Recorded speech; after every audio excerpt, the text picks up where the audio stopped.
I'm Alex Morash, and let's queer up students and youth culture. Trevor Project finds LGBTQ youth are politically active, but feeling the strain. A new report from the Trevor Project shows that most LGBTQ plus young people are politically engaged, but that engagement often comes with emotional strain. The research brief, Civic Engagement, Political Concerns, and Mental Health among LGBTQ plus young people draws from the 2024 U.S. National Survey on LGBTQ plus mental health.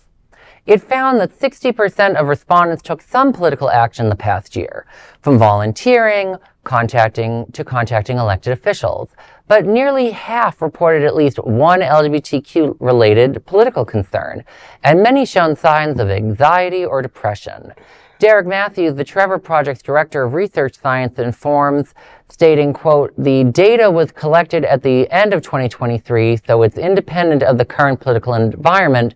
It wouldn't be surprising if the political engagement has gone up since the survey was taken. A lot of these young folks are motivated by the anti-LGBTQ rhetoric and policy," end quote. Matthews added that activism doesn't cause distress, it's often a response to it. The report concludes that inclusive spaces and fewer systemic barriers are vital to LGBTQ plus youth and can shape a future that reflects their unique lived experiences.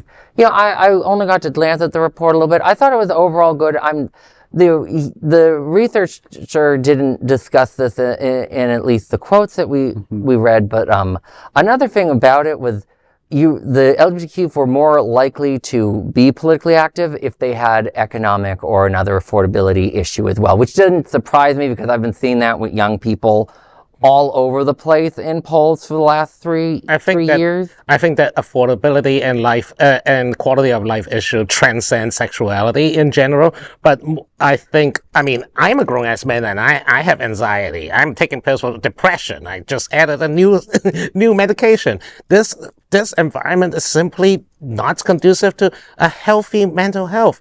Yeah, and I'm glad you talked about how people tend to be more focused by the economic, because I love the Trevor Project, but I also have to remind anyone when a LGBTQ nonprofit is pushing their research or whatnot, who has to remember sometimes the data we're looking at is affecting queer people, but it might not be as queer specific as the organization tries to push it. That doesn't mean that they're not I'm sure queer youth are concerned about LGBTQ discrimination. I'm sure of that. I just am saying that there might be other motivations that the people that donate to the Trevor Project don't necessarily want to hear, and I think that we need to talk about it a little bit more. Well, it's encouraging from the story to see that there is evidence that young people are taking action. It can be very empowering, and yes, we all, I think, are feeling different types of anxiety or in some cases depression with the current political environment that we're in, not only in our country, but globally.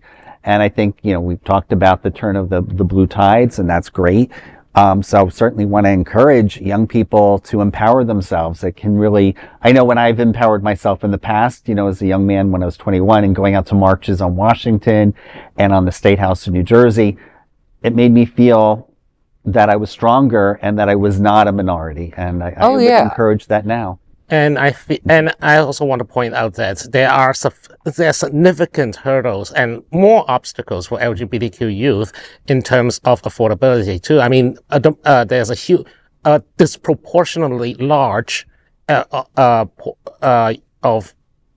of young people who are homeless are LGBTQ people. They were being kicked out of their own home by their parents or by the other family members and ostracized from close connection to family. They can't go back to family. They can't go back to live in their childhood home to brave out economic downturn.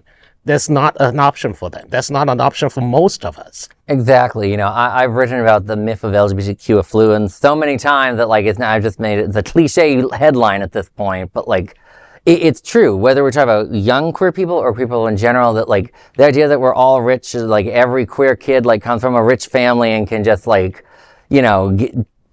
borrow daddy's Amex card to get through it all is absolutely false. I'm glad that you're bringing up, I'm glad you talk about young people empowerment. I'm glad no one tried to say the best answer is you should just go run for office yourself. That's not the answer to tell people that are going through a mental health crisis. Running for office is a very hard thing. Electoralism is useful, but it's not going to solve all of your problems in this world. So I'm glad that you guys have been talking about these good points tonight. So, Thank and of course, even though I give the Trevor Project a hard time on this one, they're a great organization. And remember that, and there is no other queer nonprofit media platform like this in the entire world. Support our LGBTQ stories by sharing them and subscribing to Queer News Tonight.